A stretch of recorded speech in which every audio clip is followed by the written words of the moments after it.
package niya sa balay ba o sa room 44. No? Anyways, wata nasayod na ang kinabuhi sa mga ang kinabuhi nato pwedeng kuhaon sa Ginoo anytime. And we are witnesses kanang kamatuoran, no? Na niya siya sa atong atubangan ang patay nga lawas ni Pastor Fidel Sulinay. Busa ang atong presensya nagapakita kini og dako nga panalangin sa pamilya sa panahon sa ilang kasubo, kay naamay gyud kasubo niya kita dinhi nagapadayag sa ato nga gugma. I hope nga pag lubong nato unya pipila ka adlaw, don't forget to visit again the family, probably just to share a prayer or a tap on the back, and probably gamay na fellowship, especially sa iyang nabilin nga asawa, kay mauna ang panahon nagikinahanglan gyud ang pagdasig. Kay karon daghan ta, bibo ta, malipayon ta, naay mga kamag-anak sa layo na lugar nag-anhi dinhi, pero unya orogma muli naman ni. So ang mabilin kita na mga church people diri sa Bethel o sa Bungbungon and even mga silingan. So nagpasalamat ko sa Ginoo na karong buntag ako makahatag sa mensahe karon. And dako kayong pribilehiyo ang inyong gihatag kanako. And karong buntag sa dili pa ta magpadayon, magaampo sa kita, mga itag tabang sa Ginoo sa atong pagtuki sa pulong sa Ginoo. Amahan nga langit nun, daghan kayong salamat ni ini nga takna na imong gihatag kanamo. Dako ginawa mong pasalamat nga karong buntag kami makahimo niini nga buluhaton ang serbisyo o worship service para sa pamilya sa namatay. Hinaton ta Ginoo nga pinaagi niini madasig sila og matagaan Ginoo og dako nga comfort gikan sa imong nga pulong, and also challenges kay tinuod naa pa kami sa among lumba, samantalang si Pastor Fidel nakahumran na gyud. And may it be, Lord, na just like him we will be victorious in the race that you have set before us. Lord, gikinahanglan namo ang imong grasya, imong pagtabang, even ang imong pagbadlong kanamo, pagpahinumdom kanamo, aron ang among kinabuhi mahimong dako nga panalangin diha kanimo. Salamat Ginoo na kami makapamalandong sa imong pulong karong buntag. Kini among pagampo pinaagi sa ngalan ni Jesus. Amen. Kung inyong nadala ang inyong mga Biblia, pwede abrihan ninyo sa aklat sa Josue or the book of Joshua, and atong tan-awon ang pipila ka mga bersikulo sa kapitulo 1. Akong basahon gikan sa bersikulo 1, sundalang sa inyong mga mata palihog. Joshua chapter 1, the Bible says, "Now, after the death of Moses, the servant of the Lord, it came to pass that the Lord spake to Joshua, the son of Nun, Moses' minister, saying, Moses, my servant, is dead. Now therefore, go over this Jordan, you and all these people, unto the land which I do give to them, even to the children of Israel. Every place that the sole of your foot shall tread upon, that have I given unto you, as I said unto Moses." Verse 5, There shall not any man be able to stand before you all the days of your life. As I was with Moses, so I will be with you. I will not fail you, nor forsake you. Be strong and of a good courage, for unto this people shalt thou divide for an inheritance the land which I swear unto their fathers to give them. Verse 7, only be thou strong and very courageous, that thou mayest observe to do according to all the law which Moses my servant commanded you. Turn not from it to the right hand or to the left, that thou mayest prosper whithersoever thou goest. Ang Ginoo magapanalangin sa iyang buhi nga pulong. Ganahan kita na makapaminaw or makabasa ni ining particular chapter sa pulong sa Ginoo. It's full of encouragement. Gikan sa Ginoo, paingon kang Joshua. Dili sayon mawad-an sa usa ka leader named Moses kung ikaw naa sa sapatos ni Joshua. Joshua, for probably almost 40 years, was only the second in command. He was only the assistant of Moses for the longest time. But now, the Lord commissioned him to take the leadership void na gibilin ni Moses. And ingon dire sa pulong sa Ginoo, daghan kayong mga encouragement na pwede nato kini na i-apply personally sa atong kinabuhi. Unsa kini mga encouragement atong makita dinhi. Ingon diri sa pulong sa Ginoo, as I was with Moses, ingon diri, I will be with you. Verse 5, I will be with you, I will not fail you, nor forsake you. Kung si Joshua, anak sa Ginoo, and you also claim that you are also a child of the Lord, not because of your baptism, not because of your church membership, not because of what you do in your life, but because you have put Jesus Christ in your life, then you can claim these promises as well. Na kung anak kita sa Ginoo, ingon sa pulong sa Ginoo, labi na kung padayon ang atong pag-alagad kaniya, He will always be with us. Have you experienced, have you felt the presence of the Lord in your life because you are doing the will of the Lord? Anak ka sa Ginoo. Ginahimo nimo ang kaubuton sa Ginoo. Mawala ka ha ang presensya o pagpanalangin sa Ginoo kanimo kung naasa sa imong kasing-kasing? Satan will tell you, don't believe in that because he is the father of lies.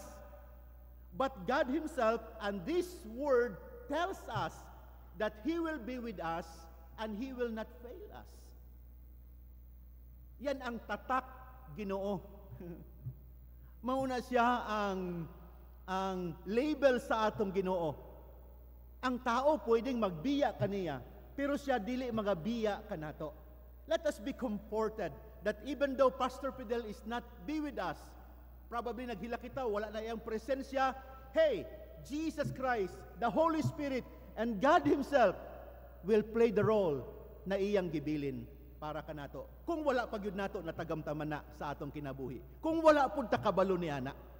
And obviously, kabalo kita ni ana. And probably base naa dinhi na wala pa gyud naka-experience sa pag-aruga diha sa Ginoo. Na walay lain kundili Matthew chapter 11 verse 28 ang tubag ana, come to me all you that labor and are heavy laden, and I will give you rest. Rest in the Lord, and you will experience the goodness and blessings of the Lord. Why? Because that is the thing that we can read from the word of the Lord. Manang sa pulong sa Ginoo. And every time you will ask to give your testimony because you have experienced that, you can say something to bless others. Busa I encourage everybody, kung wala pa ka nagpahulay diha sa Ginoo, nag-rest, wala pa nimo gihatag ang imong kinabuhi diha sa Ginoo, wala ka pa dedication or commitment sa Ginoo in the presence of this congregation, ug sa patay na lawas ni pastor, why would you not do it today, karong buntag? You know, that is the will of the Lord for you and for me. So that you can experience the promises of the Lord.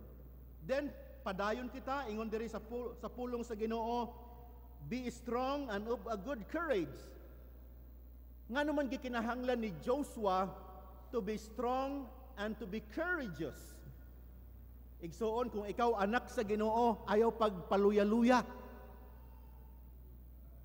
Si pastor maluyahan siya tungod sa daghang kayong sakit. Usahay kulang sa pinansyal. Usahay daghang mga discouragement. That is normal.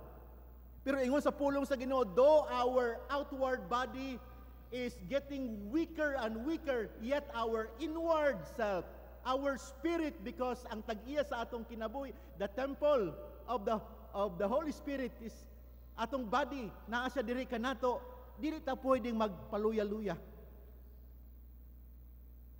Na ako'y nakita diha sa mga videos, okay? Usa ka tawo nga gipanganak siya na walay kamot ug walay tiil, but he is now touring the whole world, being a blessing to many people. Why? Tungod ang iyang lawas dili kumpleto, maluyahon, imperfect mga kaigsuunan, pero he has a perfect God sa iyang kinabuhi. And he can still being used mightily by the Lord. Ikaw kumpleto man ka? Mayong imong lawas. Wala kay problema sa imong lawas. Mayong imong tiil, kamot, huna-huna. Be strong and courageous kay nganuman. Christian life is a battlefield. Dili kini siya peryahan or tsubibo ang atong kinabuhi. It is really a war, di ba? The battle belongs to the Lord. Kung magpaluya-luya ka spiritually, gamay lang na temptasyon, gamay lang na pagsulay, dili ka na mahimong panalangin. Kung si Joshua nagpaluya-luya, mahimo niya kaha ang iyang dako na trabaho. Unsa ba iyang dako na trabaho diri? Ang pag-divide sa yuta sa Israel, kung asa karon 12 tribes, kita gani mag-divide lang ta og 1,000 kilometers meters sa atong mga anak. Problema pa, away-away pa, magpinatya na pa, lisod pa kaayo. Pero siya, he would divide the land for 12 tribes. And not only that, before they possess the promised land, there are so many kingdoms who are opposing them. May mga wars pa. And not to mention, ang mga murmuring sa Israel, oh boy, it's not easy. But ingon sa Ginoo, be strong and of a good courage. Unsa man ang imong ginaagian karon? What are you facing? What war are you engaged in today? Are you manifesting the strength from the Lord? Nakabay kusog diha sa Ginoo? Or ang imong kusog, ang akong bana, ang akong asawa, ang akong mga anak, akong mga loved ones, they could help you, but only God can give you victory. That's why we need to be strong and of a good courage. Verse 7, only be thou strong and be very courageous, that thou mayest observe to do according to all the law. Not only i-divide niya ang land, but also sundon ang balaod diha sa Ginoo. It's not easy to obey the Word of God. We need to have that complete commitment diya sa Ginoo in order for us to obey ang pulong sa Ginoo. So sa atong mga membro sa pamilya ni Pastor Fidel, sa mga relatives and friends, church people, visitors, and friends na niya adiri karon, I hope and pray nga atong matagamtaman kining panalangin ni Joshua sa atong mga kinabuhi and begin to do your ministry to others. Kini ang akong paborito na linya. We are, when God created us, or God created us to be a blessing to others. We are not created for ourselves. We are created for others. Are you fulfilling your mandate from the Lord to be a blessing to others? Or you are a burden to others? Unsa ka? Unsa ta? Blessing ba ta or burden sa uban? Kung sundo nato ang pulong sa Ginoo, mabasa nato sa Revelation 4 and 5 na God created us to be a blessing to others. May it be that this life be a blessing to others. Now this morning, as I end sa atong mubo lang na pagpamalandong sa pulong sa Ginoo, since we are dealing with death karong buntag, let me just give to you tulo ka mga kamatuoran may tungod sa kamatayon. Asa nato na makita? Dinhi sa verse 1, ingon diha, now after the death of Moses. Then, verse 2, Moses, my servant, is dead. Una sa tanan, one of the things that we can learn about death is it is expected. Ang kamatayon, dapat i-expectar nato ni. Ika nga, it will really come. Dili na siya, it may come. But it will really come. Unya, probably, makita nato sa mga, ambot lang sa, gamay pa man sa orchard, no, nakalubong, no? And then, ang makita nato, murag mga lapidaran, no? Ana lang siya, no? Pero kung muadto ta sa Bethel Cemetery, unsa nga to makita? Lahi-lahi na sizes sa mga nicho. It means death comes pwede sa bata, tigulang, or batanon. Pwede na siya. So we need to expect it. Pastor man ka o dili, every servant, every person, every human being is expected to die.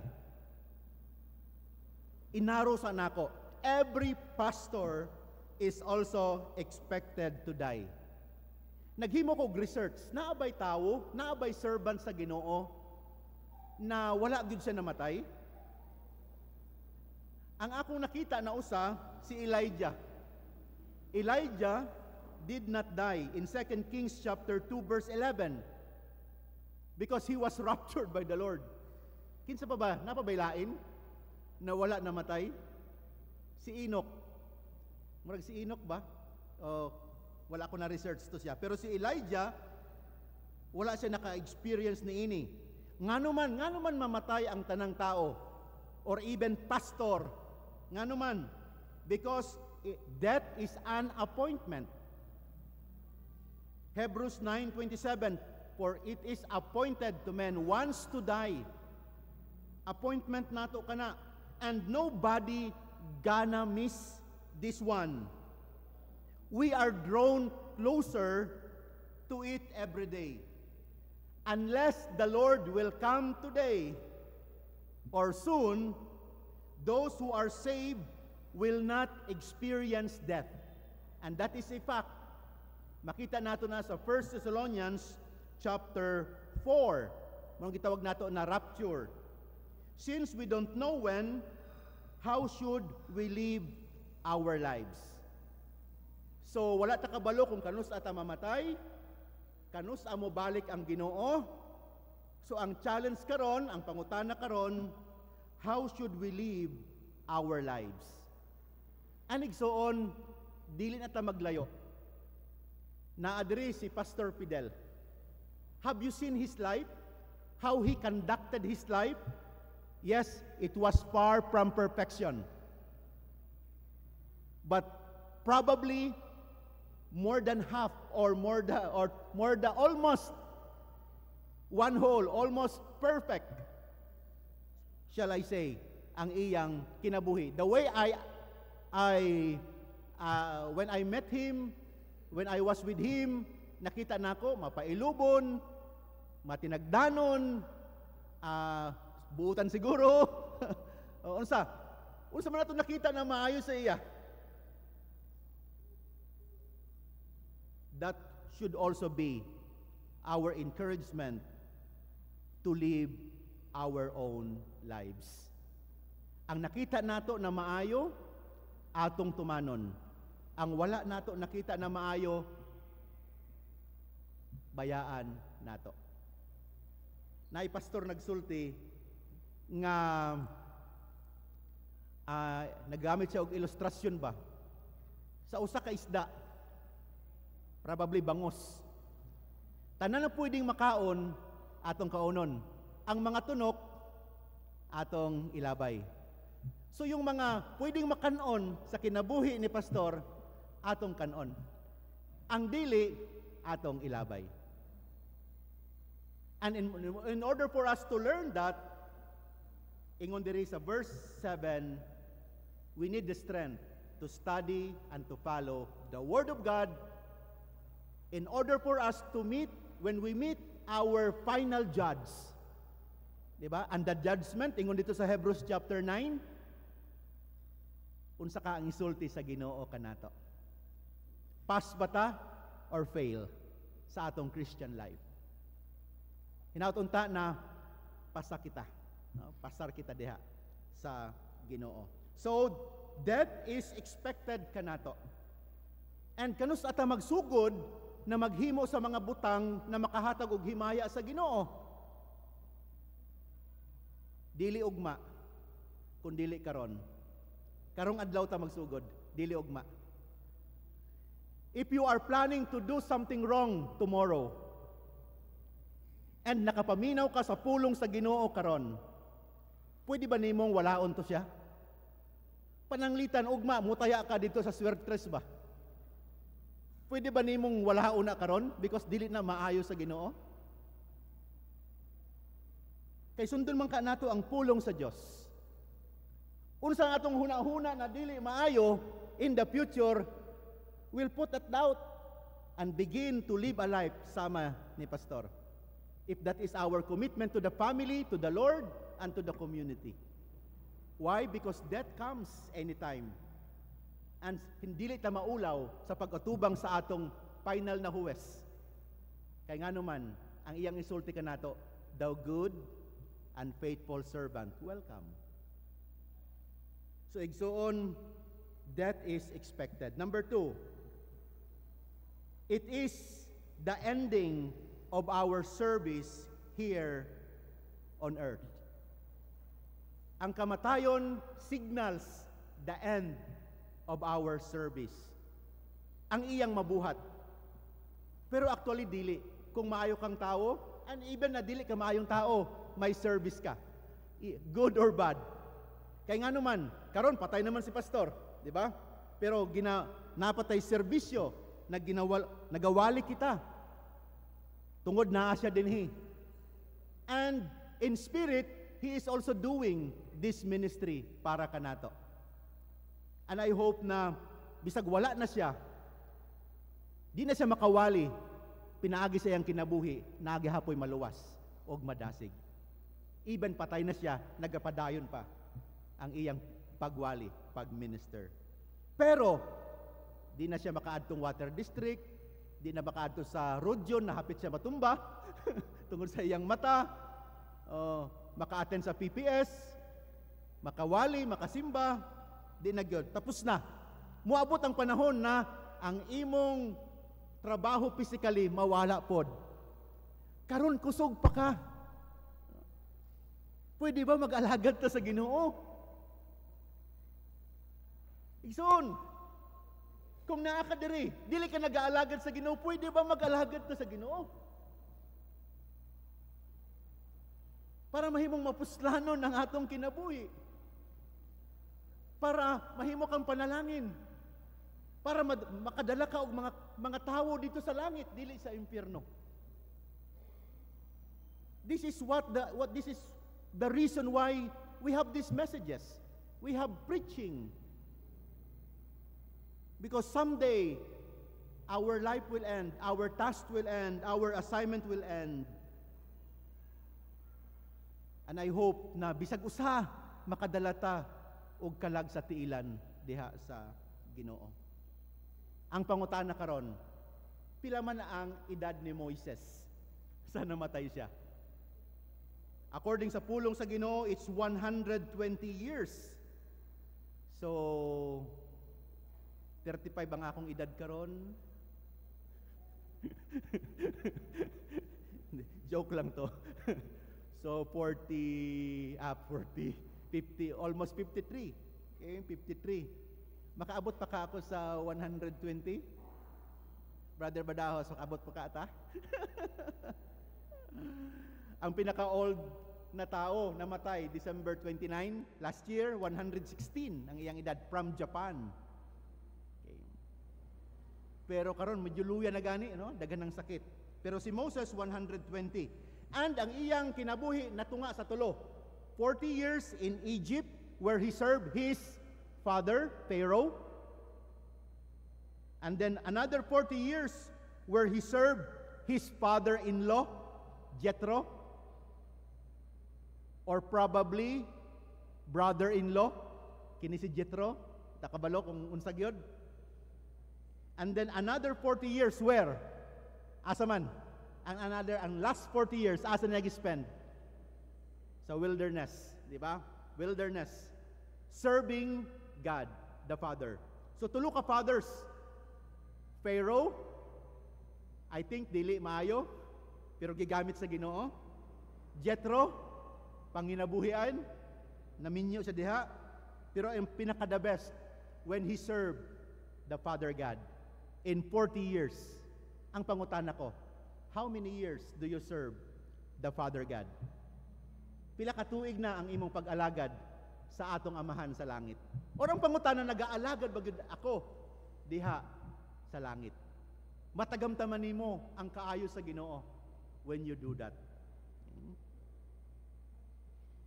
And I hope that our life would be a blessing to others. Somebody has said, ingon niya, as is a tale or istorya, so is a life. Not how long it is, but how good it is what matters. Yan, gwapo kayo na sinultian. Bahala na mubo ang atong kinabuhi or probably taas ang atong kinabuhi. What matter is the goodness that we show through our lives. Igsoon, are you good? Maayo bang imong kinabuhi? Diya sa Ginoo, it matters. If God, the Father, is good, and we are His children, we should also be a benevolent one. 120 years. Taas kaayong kinabuhi. And that is 1,036,800 hours of life. Taas kayo. Let's give all those hours para sa kaymayaan sa Ginoo. And this is the last truth that I am going to share to you. Not only death is expected, death is an ending of our service here on earth, and lastly, it is our entrance in heaven and enjoyment with God. Ang kamatayon sa Kristohanon, sa tao na naay Kristo sa iyang kasing-kasing, is entrance in heaven and to begin ang atong kalipay diha sa ato nga Ginoo. Okay. So, kanus-an namatay si Moses? Unsang date namatay si Moses? According to my Bible, may date man eh. Ang iyang kamatayon happened in 1,484 years or BC before Jesus Christ. Okay? Ade, 1,451 before Jesus Christ. Remember that when Jesus Christ was transfigured, naay duha na nigawas na tawo. Nakitaan kato siya sa mga disipulo. Kinsa katong duha na tawo na nigawas? Elijah at saka sakto ba Elijah at saka si Moses. Nakitaan nila si Moses. Buhi si Moses. So how long did Moses join God from death in 1,451 BC until nakitaan siya sa mga disciples kauban ni Jesus Christ? It is 1,484 years already, plus 2,000 karon, almost 4,000 years. Moses and God the Father are enjoying their fellowship. Igsoon kung mamatay ta, that is our day one with the Lord. And what a blessed day it would be. Taas kaayo na uban ang Ginoo. And Jesus Christ was seen talking with Moses. There is a transfigure na passage. Do you want to enjoy also that thing? Walay reklamo si Moses sa langit. Walay reklamo. Probably ang langit maayo. Maayo ba gid ang langit?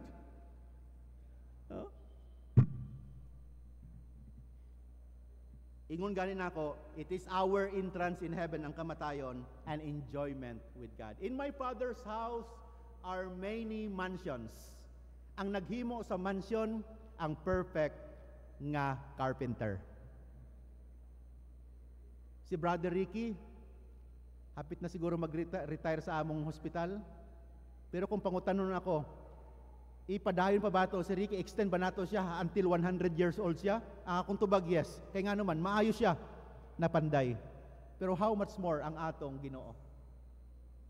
He is preparing a specific place for you. Atong gamito ng atong hunahuna. Kung ang mga palamuti dito sa imong balay is because of our goodness, hey, maging maayo ka karon. Para pag-abot nimo sa langit, special ang imong balay. Dili ka sulti pareha sa among usa ka nurse diha sa Bethel Hospital sa una. Ingon niya, bisag sa CR lang ko sa langit, okay na, basta makalangit ra gyud ko. Ayaw ana. Ayaw ana. Do your best to present yourself to God, to serve the Lord. That is a privilege na iyang gihatag sa atong tanan. Praise God sa kamatayon. It is not only rest para kaniya, but it is the beginning of his life with God the Father. So the death of a servant, or every person, every Christian, is expected. It is an ending to our service here on earth, and also it is our entrance in heaven and enjoyment with God. If you are not a servant of Jesus Christ, you are only limited to do descriptions. Wala sa imo ang number 3. Kung dili ka alagad sa Ginoo, kung wala si Kristo sa imong kinabuhi, duhara imo matagamtaman ani. Duhara gyud. Ang death is expected, and that is an ending. Dili mo matagamtaman ang ikatulo, which is entrance in heaven and enjoyment with God. I say that because it is found in the Bible. Nang gisulti sa pulong sa Ginoo. Only a true servant of God will experience the three. So let the life of Pastor Sulinay guide us to really become a true or a legit servants of Christ. How did he become a servant? servant. He did what was required in John 3:16, and that is believing in Jesus as a Savior. You too can do this. God's invitation is still in effect.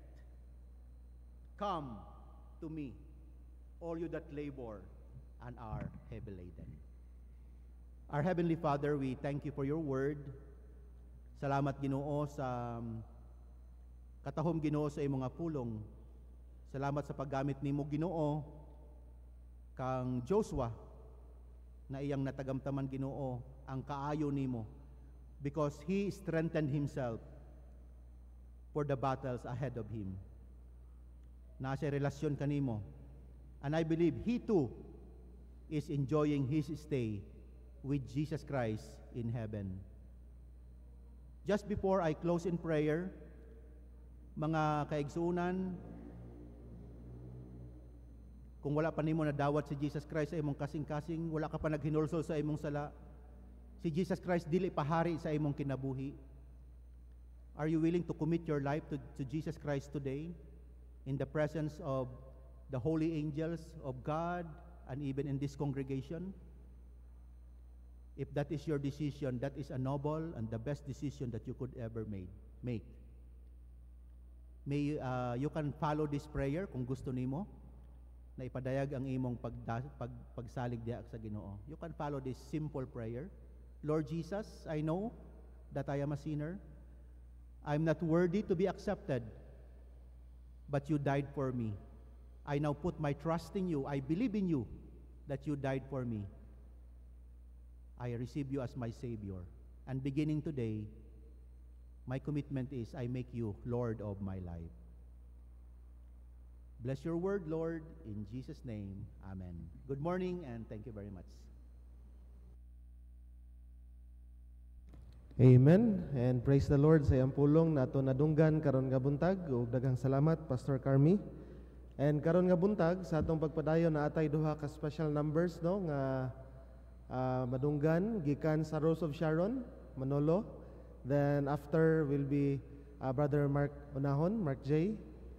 And after the special numbers, natay pribilehiyo pod makadungog og eulogies from Pastor Odino, pastor sa Bungbungon Fundamental Baptist Church. Also Brother Arturo Solinay, igsuon ni Pastor Fidel, and also iyahang anak si Sister Juvie Respeto. Ug sa katapusan dayon ang pagpasalamat gikan, no, sa brother-in-law, Brother Felizardo Lahayon.